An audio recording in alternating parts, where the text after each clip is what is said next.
कल्पना करो एक ऐसा वर्ल्ड जहां अमेरिकी डॉलर, जो कभी ग्लोबल फाइनेंस का बेताज बादशाह था, अब अपने ही थ्रोन से लुढ़कने की कगार पर है।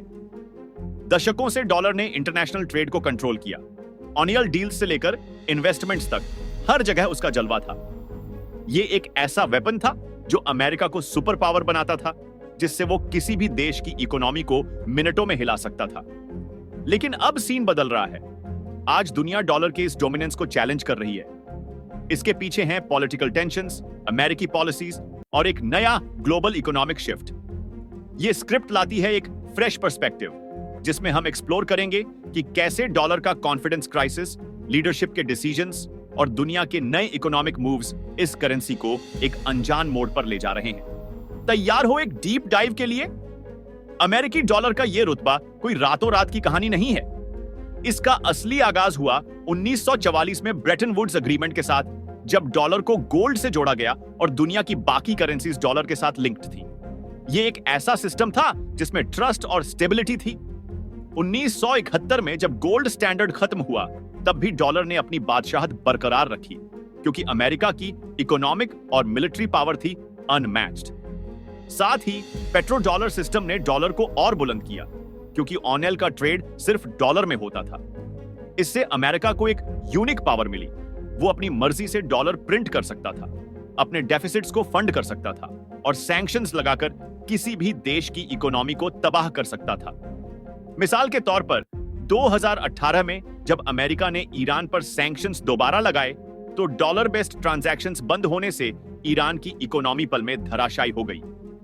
डॉलर सिर्फ एक करेंसी नहीं, बल्कि एक ग्लोबल वेपन था। पिछले कुछ सालों में, खासकर जो बाइडेन की प्रेसिडेंसी के दौरान, डॉलर का वो चमकता ऑरा धीरे धीरे फीका पड़ने लगा। एक बड़ा टर्निंग पॉइंट था 2022, जब रूस यूक्रेन वॉर के बाद अमेरिका ने रूस के खिलाफ अपने डॉलर वेपन को फुल फोर्स में यूज किया।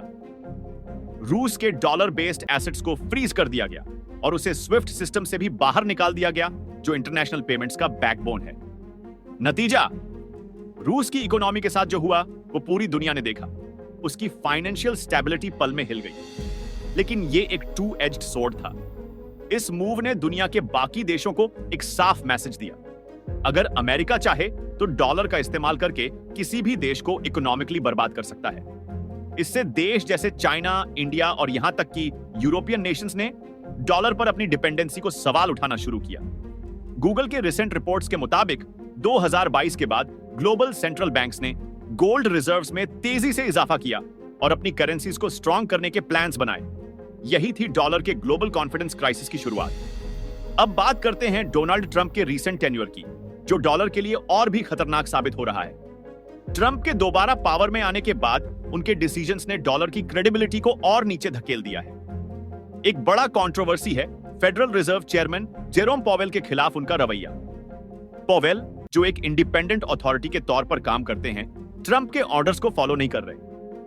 ट्रंप चाहते हैं कि इंटरेस्ट रेट्स को जल्दी से कम किया जाए ताकि उनका इकोनॉमिक एजेंडा बूस्ट हो। लेकिन पॉवेल का कहना है कि उनका काम है इकोनॉमी की लॉन्ग टर्म स्टेबिलिटी को प्रायोरिटी देना, ना कि प्रेसिडेंट के शॉर्ट टर्म गोल्स को। इस वजह से ट्रंप ने पॉवेल को फायर करने का प्लान बनाया है, जो एक अनहर्ड मूव है। गूगल के सोर्सेज के मुताबिक अगर पॉवेल को हटाया जाता है तो यह फेडरल रिजर्व की इंडिपेंडेंस पर बड़ा सवाल उठाएगा और डॉलर के ग्लोबल ट्रस्ट को और कम करेगा। फ्रांस और जर्मनी जैसे देशों ने पहले ही वार्न किया है कि ऐसा हुआ तो डॉलर की क्रेडिबिलिटी इरिपेरेबली डैमेज्ड हो सकती है। डॉलर का यह क्राइसिस सिर्फ अमेरिका की इंटरनल पॉलिसीज तक लिमिटेड नहीं है। दुनिया भर में एक बड़ा मूवमेंट चल रहा है, डी डॉलराइजेशन। देश जैसे चाइना और रूस एक्टिवली अपनी करेंसीज को प्रमोट कर रहे हैं। मिसाल के तौर पर चाइना ने युआन में क्रॉस बॉर्डर ट्रेड को बढ़ावा दिया है और रूस ने गोल्ड बैक्ड पेमेंट सिस्टम्स पर काम शुरू किया है। इंडिया भी अपने रुपए को इंटरनेशनलाइज करने के लिए कदम उठा रहा है, जैसे कि यूएई के साथ ऑनियल ट्रेड में रुपये का यूज। 2023 में ब्राजील, रूस, इंडिया, चाइना, साउथ अफ्रीका ने एक जॉइंट स्टेटमेंट रिलीज किया, जिसमें उन्होंने डॉलर ऑल्टरनेटिव्स एक्सप्लोर करने की बात कही। इसके अलावा सेंट्रल बैंक्स ने ग्लोबली गोल्ड परचेसेस में पिछले 3 सालों में 50% से ज्यादा का जंप किया है। यह सब इस बात का सबूत है कि दुनिया अब डॉलर के एक छित्र राज को चैलेंज कर रही है। तो सवाल यह है, डॉलर का फ्यूचर क्या है? एक्सपर्ट्स के मुताबिक डॉलर अभी भी दुनिया का टॉप रिजर्व करेंसी है, लेकिन उसका डोमिनेंस धीरे धीरे कम हो रहा है। आईएमएफ के रीसेंट रिपोर्ट के अनुसार डॉलर का share global foreign exchange reserves में 71% से घटकर 58% हो गया है पिछले 2 दशकों में। अगर अमेरिका अपनी पॉलिसीज में ट्रांसपेरेंसी और स्टेबिलिटी नहीं लाता तो यह ट्रेंड और तेज होगा। ट्रंप का पॉवेल को फायर करने का प्लान अगर सक्सेसफुल होता है तो यह डॉलर के कॉफिन में आखिरी कील साबित हो सकता है, क्योंकि ग्लोबल इन्वेस्टर्स और सेंट्रल बैंक्स का भरोसा पूरी तरह खत्म हो जाएगा। लेकिन यह भी सच है कि डॉलर का कंप्लीट कोलैप्स इतनी जल्दी नहीं होगा। अमेरिका की इकोनॉमी अभी भी दुनिया की सबसे बड़ी है और डॉलर का इंफ्रास्ट्रक्चर जैसे SWIFT अभी भी अनमैच्ड है। लेकिन एक बात साफ है, डॉलर का वो पुराना रुतबा अब नहीं रहा।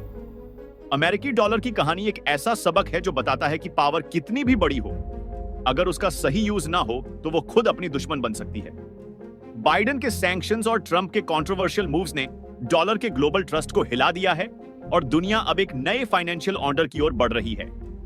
देश अपनी करेंसीज को मजबूत कर रहे हैं, गोल्ड में इन्वेस्ट कर रहे हैं और डॉलर के ऑल्टरनेटिव्स ढूंढ रहे हैं। यह सब एक बड़े शिफ्ट का इशारा है, एक ऐसा वर्ल्ड ऑर्डर जहां शायद डॉलर अब किंग ना रहे। तो क्या यह सचमुच डॉलर के अंत की शुरुआत है या फिर अमेरिका अपने इस पावरफुल वेपन को बचा पाएगा?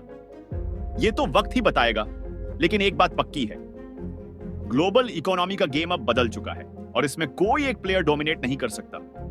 Stay tuned for more updates on this financial roller coaster